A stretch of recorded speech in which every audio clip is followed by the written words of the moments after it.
La Bible en un an, le 7 janvier, le livre de la Genèse, le chapitre 16, verset 1 au chapitre 18, verset 15. Le livre des Psaumes, chapitre 7, verset 1 à 18. Le livre des Proverbes, chapitre 2, le verset 3 à 5. L'évangile de Marc, le chapitre 5, verset 21 à 43. Le livre de la Genèse, chapitre 16. Sarai, la femme d'Abraham, ne lui avait pas donné d'enfant, mais elle avait une servante égyptienne du nom d'Agar. Sarai dit à Abraham, « Voici que l'Éternel m'a rendu stérile. Aie des relations avec ma servante. Peut-être aurai-je par elle des enfants. » Abraham écouta Sarai. Alors Sarai, la femme d'Abraham, prit l'Égyptienne Agar, qui était sa servante, et elle la donna pour femme à son mari Abraham, 10 ans après l'installation d'Abraham dans le pays de Canaan. Il eut des relations avec Agar, et celle-ci tomba enceinte. Quand elle se vit enceinte, elle regarda sa maîtresse avec mépris. Sarai dit à Abraham, « L'injure qui m'est faite retombe sur toi. C'est moi qui ai mis ma servante dans tes bras, mais quand elle a vu qu'elle était enceinte, elle m'a regardé avec mépris. Que l'Éternel soit juge entre toi et moi. » Abraham répondit à Sarai, « Ta servante est en ton pouvoir, traite-la comme tu le jugeras bon. » Alors Sarai maltraita Agar, de sorte que celle-ci s'enfuit loin d'elle. L'ange de l'Éternel la trouva près d'une source d'eau dans le désert, près de la source qui est sur le chemin de Shur. Il dit, « Agar, servante de Sarai, d'où viens-tu et où vas-tu? » Elle répondit, « Je m'enfuis, loin de Sarai, ma maîtresse. » L'ange de l'Éternel lui dit, « Retourne vers ta maîtresse et humilie-toi sous son pouvoir. » Puis l'ange de l'Éternel lui affirma, « Je multiplierai ta descendance. Elle sera si nombreuse qu'on ne pourra pas la compter. » L'ange de l'Éternel lui dit, « Te voici enceinte. Tu mettras au monde un fils à qui tu donneras le nom d'Ismaël, car l'Éternel t'a entendu dans ton malheur. Il sera pareil à un âne sauvage. Sa main sera contre tous et la main de tous sera contre lui. Il habitera en face de tous ses frères. » Elle donna à l'Éternel qui lui avait parlé le nom d'Ata El-Roi, car elle dit, « Ai-je vu ici la trace de celui qui me voit? » C'est pourquoi l'on a appelé ce puits le puits de Lacaï-Roi. Il se trouve entre Kadès et Bared. Agar donna un fils à Abraham, et celui-ci appela Ismaël, le fils qu'Agar lui donna. Abraham était âgé de 86 ans lorsque Agar lui donna Ismaël. Le livre de la Genèse, chapitre 17. Lorsque Abraham fut âgé de 99 ans, l'Éternel apparut à Abraham et lui dit, « Je suis le Dieu Tout-Puissant. Marche devant moi et sois intègre. J'établirai mon alliance entre moi et toi, et je te multiplierai considérablement. » Abraham tomba le visage contre terre, et Dieu lui dit, « Voici quelle est mon alliance avec toi. Tu deviendras le père d'un grand nombre de nations. On ne t'appellera plus Abraham, mais ton nom sera Abraham, car je te rends père d'un grand nombre de nations. Je te ferai beaucoup proliférer, je ferai de toi des nations, et des rois seront issus de toi. J'établirai mon alliance entre moi et toi, ainsi que tes descendants après toi, au fil des générations. Ce sera une alliance perpétuelle, en vertu de laquelle je serai ton Dieu, et celui de ta descendance après toi.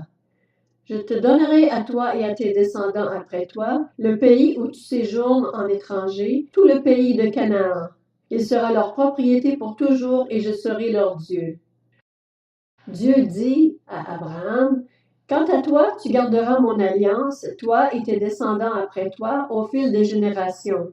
Voici quelle est mon alliance, celle que vous garderez entre moi et vous, ainsi que ta descendance après toi.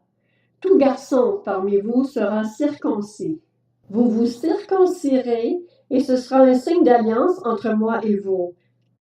À l'âge de 8 jours, tout garçon parmi vous sera circoncis, et ce, à chacune de vos générations, qu'il soit né chez toi ou qu'il ait été acheté à un étranger en dehors de ta descendance. On devra circoncire celui qui est né chez toi et celui que tu as acheté. Mon alliance sera inscrite dans votre chair comme une alliance perpétuelle. Un homme incirconcis qui n'aura pas été circoncis dans son corps sera exclu de son peuple. Il aura violé mon alliance. Dieu dit à Abraham, « Quant à ta femme Sarai, tu ne l'appelleras plus Sarai, car son nom est Sarah. Je la bénirai et je te donnerai même un fils à travers elle. Je la bénirai et elle donnera naissance à des nations. Des rois seront issus d'elle. » Abraham tomba le visage contre terre. Il rit et dit dans son cœur, « Un fils pourrait-il naître à un homme de 100 ans? Et Sarah, âgée de 90 ans, pourrait-elle mettre un enfant au monde? » Abraham dit alors à Dieu, « Si seulement Ismaël pouvait vivre devant toi. » Dieu dit, « C'est certain, ta femme Sarah te donnera un fils et tu l'appelleras Isaac. J'établirai mon alliance avec lui comme une alliance perpétuelle pour sa descendance après lui. En ce qui concerne Ismaël, je t'ai exaucé. Je le bénirai, je le ferai proliférer et je le multiplierai considérablement. Il aura pour fils 12 princes et je ferai de lui une grande nation. Cependant, mon alliance, je l'établirai avec Isaac, le fils que Sarah te donnera à cette époque-ci de l'année prochaine. » Lorsqu'il eut fini de lui parler, Dieu s'éleva au-dessus d'Abraham. Abraham prit son fils Ismaël, ainsi que tous ceux qui étaient nés chez lui, et tous ceux qu'il avait achetés, tous les hommes parmi les membres de son foyer, et il les circoncit le jour même, conformément à l'ordre que Dieu lui avait donné. Abraham était âgé de 99 ans lorsqu'il fut circoncis. Quant à son fils Ismaël, il était âgé de 13 ans lorsqu'il fut circoncis. Le jour même, Abraham fut circoncis, ainsi que son fils Ismaël, et tous les membres de son foyer, qu'ils soient nés chez lui ou aient été achetés à des étrangers, furent circoncis avec lui. Le livre de la Genèse, chapitre 18. L'Éternel apparut à Abraham parmi les chênes de Mamré, alors qu'il était assis à l'entrée de sa tente pendant la chaleur du jour. Il leva les yeux et vit 3 hommes debout non loin de lui. Quand il les vit, il courut depuis l'entrée de sa tente à leur rencontre et se prosterna jusqu'à terre. Il dit, « Seigneur, si j'ai trouvé grâce à tes yeux, ne passe pas loin de ton serviteur. Permettez qu'on apporte un peu d'eau pour vous laver les pieds et reposez-vous sous cet arbre. J'irai prendre un morceau de pain pour vous restaurer, puis vous continuerez votre route, car c'est pour cela que vous passez près de votre serviteur. » Ils répondirent, « Fais comme tu l'as dit. » Abraham s'empressa d'aller trouver Sarah dans la tente et dit, « Prends vite 22 litres de fleur de farine, pétris-la et fais des gâteaux. » Abraham courut à son troupeau, prit un veau tendre et bon et le donna à un serviteur qui se dépêcha de le préparer. Il prit encore du lait caillé et du lait avec le veau qu'on avait préparé et il les mit devant eux. Il se tint lui-même à leur côté sous l'arbre et ils mangèrent.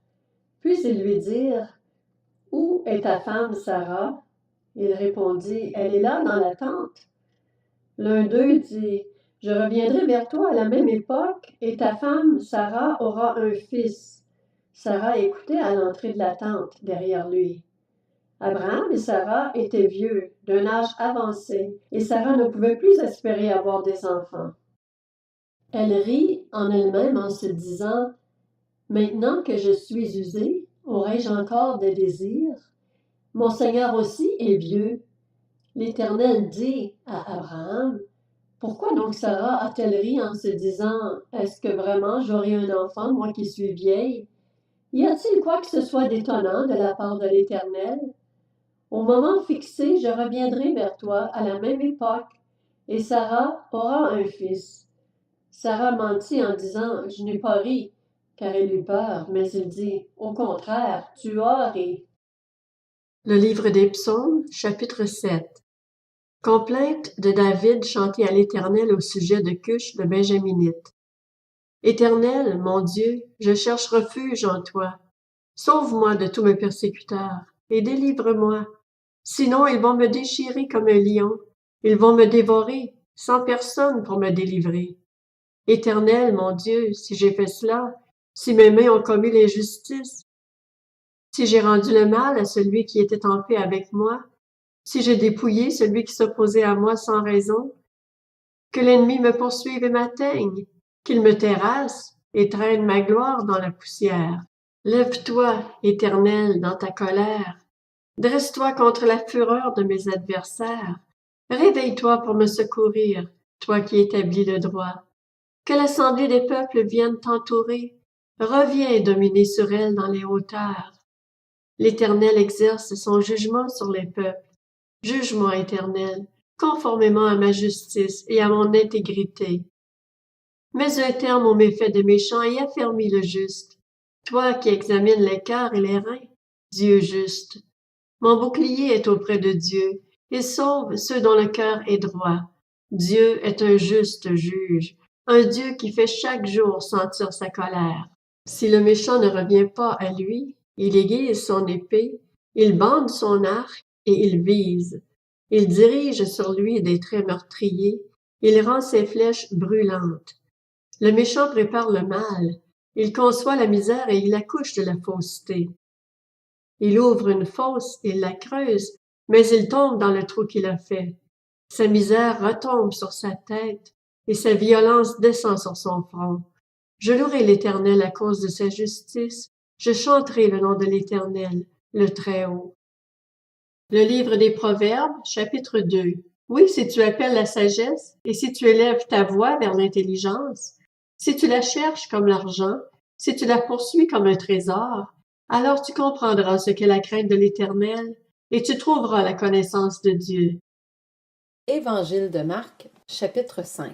Jésus regagna en barque l'autre rive, où une grande foule se rassembla autour de lui. Il était au bord du lac. Alors vint un des chefs de la synagogue du nom de Jaïrus. Lorsqu'il aperçut Jésus, il se jeta à ses pieds et le supplia avec insistance. « Ma petite fille est sur le point de mourir. Viens, pose les mains sur elle afin qu'elle soit sauvée et elle vivra. » Jésus s'en alla avec lui.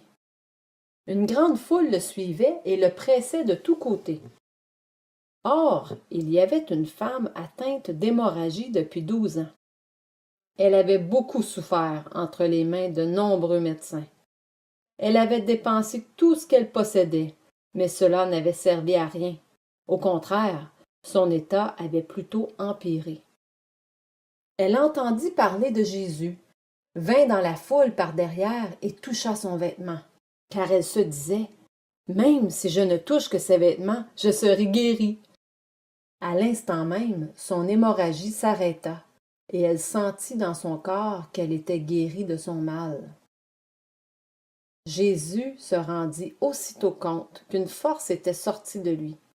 Il se retourna au milieu de la foule et dit « Qui a touché mes vêtements? » Ses disciples lui dirent « Tu vois la foule qui te presse et tu dis « Qui m'a touché? » Jésus regardait autour de lui pour voir celle qui avait fait cela. La femme, effrayée et tremblante, sachant ce qui lui était arrivé, vint se jeter à ses pieds et lui dit toute la vérité. Alors il lui dit « Ma fille, ta foi t'a sauvée. Pars dans la paix et sois guérie de ton mal. » Il parlait encore quand des gens arrivèrent de chez le chef de la synagogue et lui dirent « Ta fille est morte. Pourquoi déranger encore le maître? » Dès qu'il entendit cette parole, Jésus dit au chef de la synagogue « N'aie pas peur, crois seulement. » Et il ne laissa personne l'accompagner, sauf Pierre, Jacques et Jean, le frère de Jacques. Ils arrivèrent à la maison du chef de la synagogue, où Jésus vit du tumulte et des gens qui pleuraient et poussaient de grands cris. Il entra et leur dit « Pourquoi faites-vous ce tumulte et pourquoi pleurez-vous? L'enfant n'est pas morte, mais elle dort. » Il se moquait de lui. Alors il les fit tous sortir, prit avec lui le père et la mère de l'enfant et ceux qui l'avaient accompagné. et il entra là où l'enfant était couché. Il la prit par la main et lui dit « Talitha Kumi », ce qui signifie « Jeune fille, lève-toi, je te le dis ». Aussitôt la jeune fille se leva et se mit à marcher, car elle avait 12 ans. Ils furent aussitôt remplis d'un grand étonnement. Jésus leur adressa de fortes recommandations pour que personne ne le sache et demanda qu'on donne à manger à la jeune fille.